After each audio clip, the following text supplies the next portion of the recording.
Buenas. ¿Qué tal? ¿Cómo están? Esto es Texto y Teología.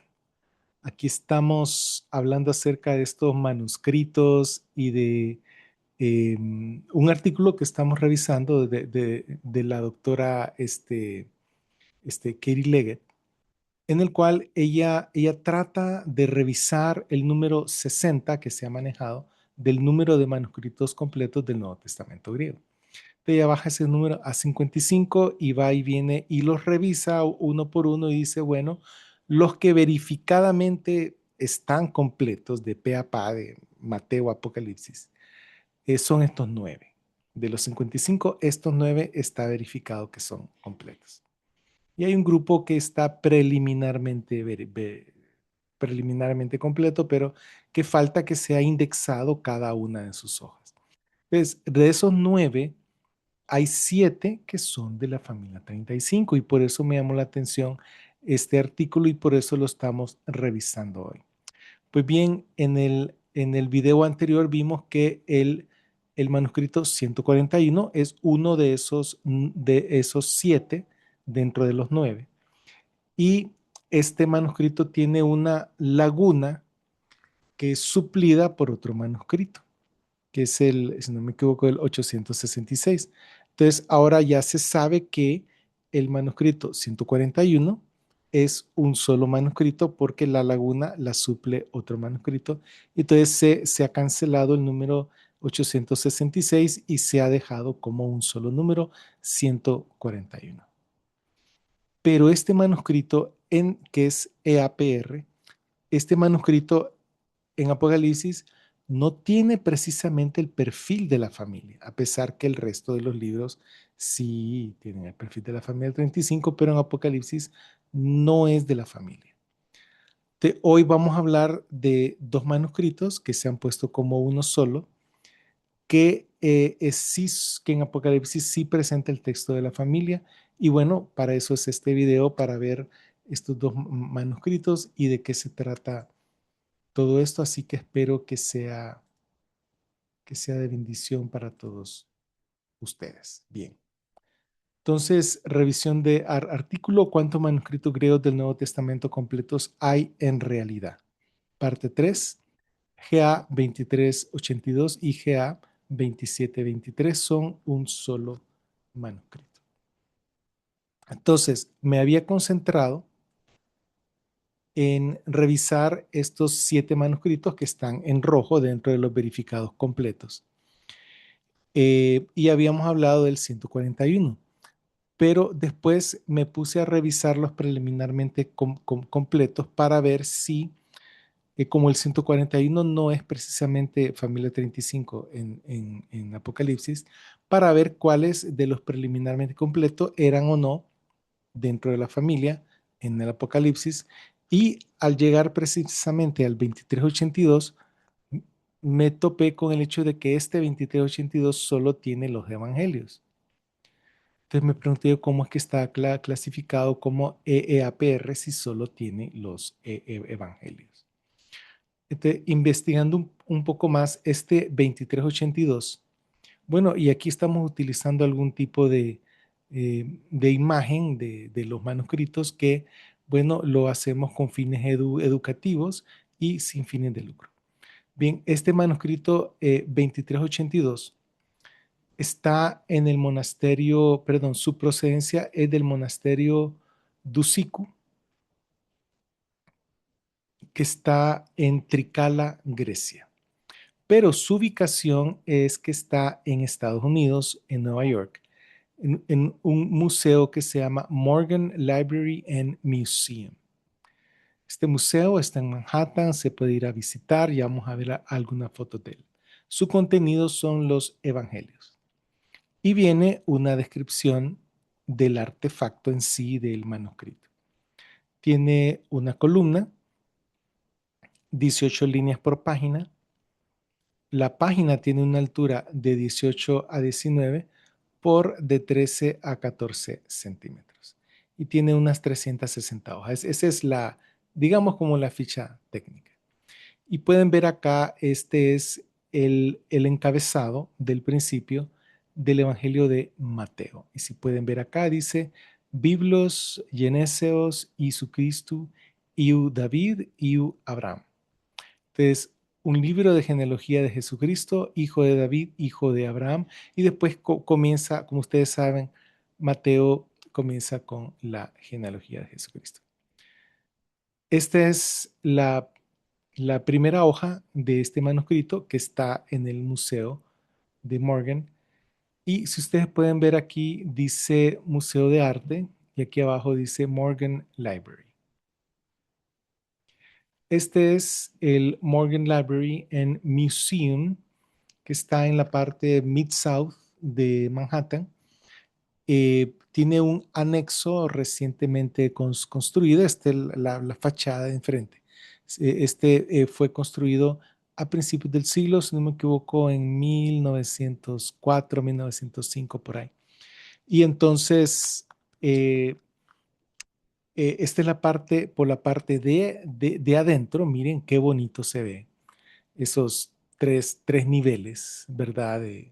De documentos.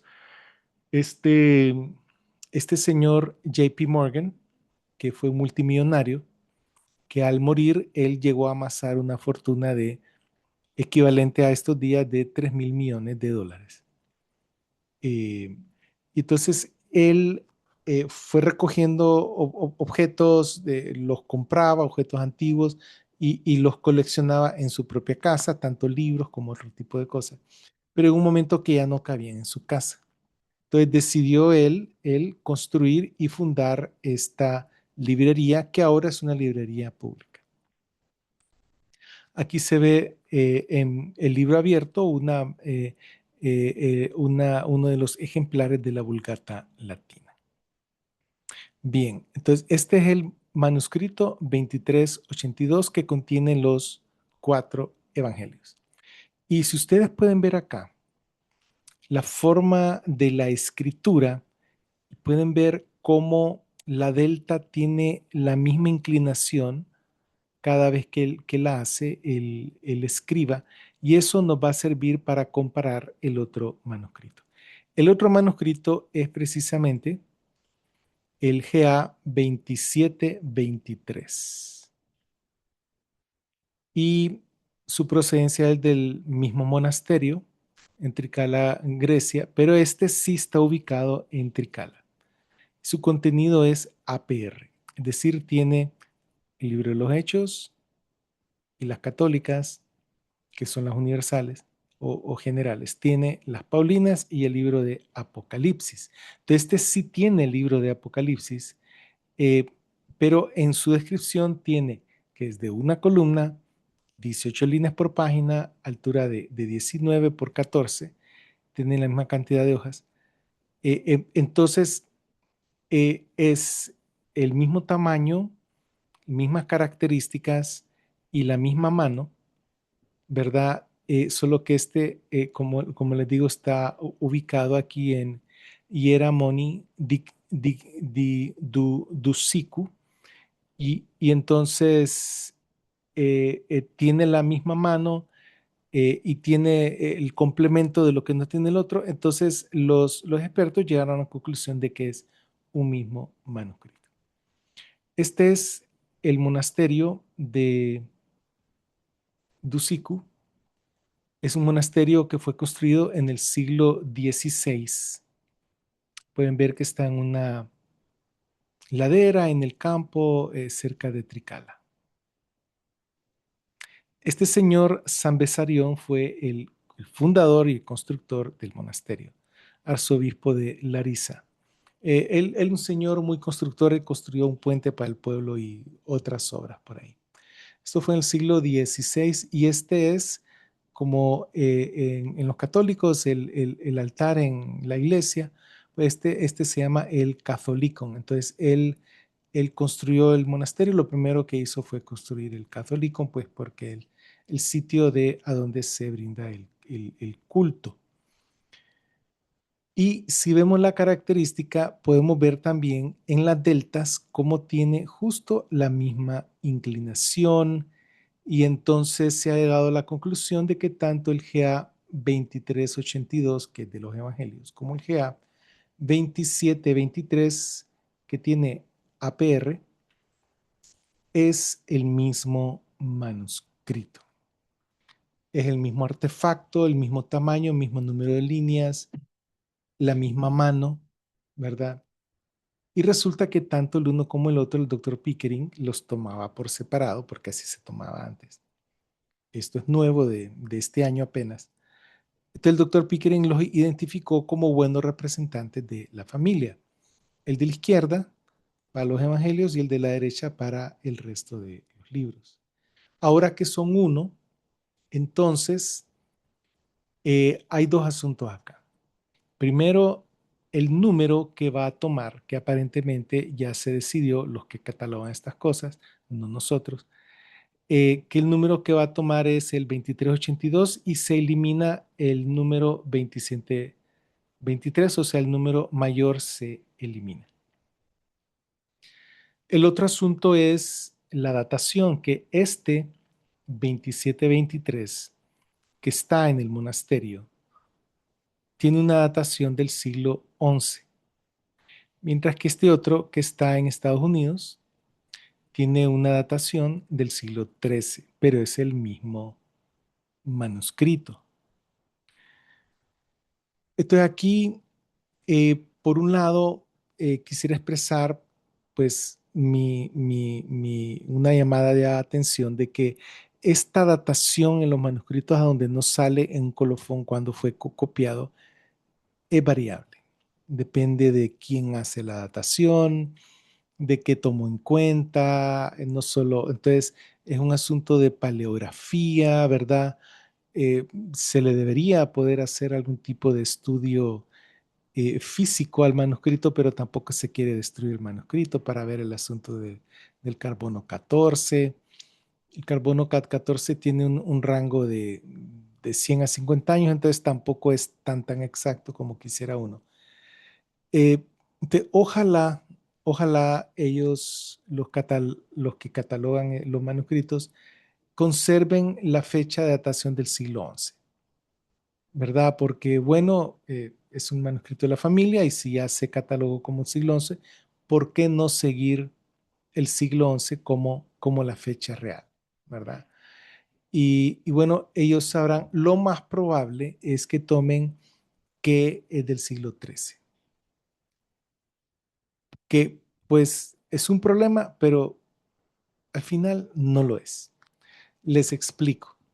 Si este manuscrito completo es del siglo XI, es bueno para la familia porque, bueno, eso significa que es una copia de un texto que se quiso preservar en el siglo XI, pero de un texto más antiguo al siglo XI. ¿Cuánto más atrás? No se sabe. 50 años, 100 años. Hay manuscritos que tenemos del siglo IV, puede ser este un representante de un manuscrito del siglo IV que estaba en unciales o en mayúsculas griegas y que se pasó a minúsculas. Entonces no se sabe exactamente, ¿verdad? Pero eh, eh, eh, vendría a ser uno de los pocos manuscritos de la familia que son del siglo XI, porque la gran mayoría son del siglo XIV. Pero no es tanto el problema, porque nosotros como metodología no tomamos en cuenta la fecha de datación del manuscrito, sino la fecha de datación del texto que trata de preservar ese manuscrito. Del texto de este manuscrito APR del siglo XI y de este manuscrito E de los Evangelios del siglo XIII, el texto es un texto antiguo. Aunque sea el mismo y haya un problema de datación como artefacto, pero el texto como texto es un texto antiguo. Por lo menos, dice el doctor Pickering, al siglo III después de Cristo. ¿Por qué? Porque tiene variantes que solo aparecen en manuscritos antiguos y que no aparecen en sus colegas contemporáneos, coetáneos, de los siglos X al siglo XVI, que es el resto de la masa bizantina, que no es la familia 35. Los demás bizantinos no tienen esas variantes antiguas, que sí tiene este texto de la familia 35. Por eso sabemos que es un texto antiguo. Y bueno, nos alegra saber eso. Y hay algunos puntos aquí para finalizar. Ahora se ha clasificado el GA 2382 y el GA 2723 como un solo manuscrito. Ha quedado con el número 2382.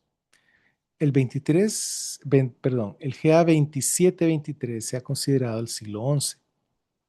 La nueva nomenclatura debería, a nuestra humilde proposición, mantener esa fecha de datación para el nuevo GA 2382, que es EAPR.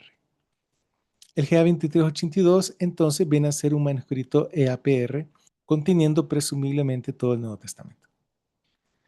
Es el segundo mejor manuscrito completo de la familia después de el GA 2554 y es lo que a continuación les voy a contar. Entonces, eh, dentro de la revisión de los manuscritos hay, póngale para los evangelios, hay como 271 manuscritos de la familia, pero no todos, a pesar de que son de mejor calidad comparándolo con el resto de la masa bizantina, aún así dentro de esos 271 de los evangelios hay manuscritos de buena calidad, regular calidad y de excelente calidad. La calidad se basa en el tipo de texto que contiene. Entre más se parezca al arquetipo común, de mejor calidad de copiado se considera. Entre menos errores de copiado tenga, faltas por inatención, repetición de palabras, eh, eh, variantes que no aparecen en la familia ni aparecen en otros manuscritos bizantinos, o sea que son variantes singulares propias de ese copista. Entre más de ese tipo de variantes tenga, entonces se le va bajando de rango en calidad. Sí. El rango calidad depende de qué tanto representa el arquetipo de la familia y qué tantos errores propios del copista tenga. Pero estos dos, el 2554 que está en Budapest y este otro 2382, son los dos mejores manuscritos que, que representan a la familia como manuscrito y que tienen todo el Nuevo Testamento. El doctor Pickering está feliz porque, bueno, ya tenemos un segundo manuscrito completo de la familia que es un excelente representante del arquetipo. El arquetipo de la familia está conformado por, de todos esos casi 400 manuscritos de la familia, entonces se toman y de ahí se deriva un texto común. Siempre hay un texto mayoritario para dentro de todos los manuscritos de la familia. Nunca hay una división mayor que el 50, o que llegue a un 50, o que estén divididos en pedacitos que uno no sepa entonces cuál es la lectura, no se sabe. Siempre hay una mayoría, siempre hay una lectura característica de los manuscritos. Entonces, ese fue el trabajo del doctor Pickering. Él lo publicó por primera vez, el arquetipo de la familia, en el 2014, o sea, recién hace 11 años. Esto es nuevo, hermano. Esto va a costar que entre dentro de las iglesias, dentro de la academia, dentro de la gente que está acostumbrada a la crítica textual, a tener otro tipo de cánones en la cabeza y otro tipo de pensamiento. Entonces, es reciente, ¿verdad?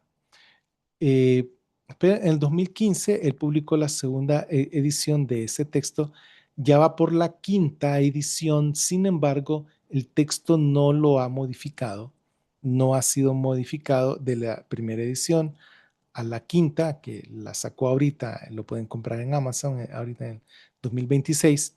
El texto no ha cambiado porque es que el arquetipo no depende del criterio particular, incluso si entran nuevos manuscritos de la familia, que son cosas buenas, y se identifican nuevos manuscritos de la familia, eso no va a cambiar el arquetipo porque es el arquetipo común de la familia.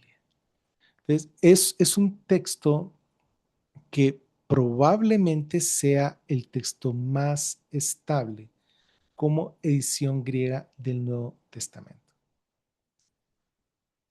Por ejemplo, Erasmo de 1516 era distinto a Erasmo de en su quinta edición. Se hicieron varios cambios, unos 500 a 1000 cambios, 500 a 800 cambios aproximadamente. El Nestle-Aland en su edición, creo que de las primeras ya moderno fue la del 25. Después vino la del 26, 27 y la del 28 es la última y estamos esperando la del 20. Estas últimas 4 o 5 ha cambiado, ha cambiado el texto y lo pueden ver ahí, ¿sí? Y va a seguir cambiando porque es un texto inestable. De estos dos, el texto recibido que tiene varias formas, hay como 35 ediciones de texto recibido. ¿Cuál de ellas es el texto recibido? Se preguntan los críticos textuales para, bueno, digamos, echarle tierra a los defensores del texto crítico, perdón, del texto recibido. Y luego los del texto recibido le echan tierra a los del texto crítico haciendo la misma pregunta. ¿Cuál?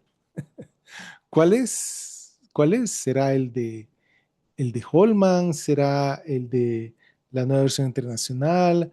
¿Será el de los alemanes con los católicos allá en Europa? O sea, ¿cuál es, pues? ¿Cuál es? ¿Verdad? Porque como no hay ninguno exactamente diferente, pero el arquetipo de la familia es un texto estable, estable. Tal vez tenga uno o dos cambios en el transcurso, o sea, una palabrita, una letrita en el transcurso de los próximos siglos, pero es un texto sumamente estable, ¿verdad? Y eso nos da confianza, ¿verdad? Porque no depende de la subjetividad de la persona que lo tuvo que recopilar, que hacer, que editar, ¿verdad? Y bueno, cada vez nos vamos a ir profundizando más en este asunto de los manuscritos y cómo se catalogan, cómo se clasifican y cuál es un manuscrito bueno de la familia, cuál es un manuscrito malo de la familia. Y bueno, estamos en contacto. Que el Señor me los bendiga. Pasen buen día.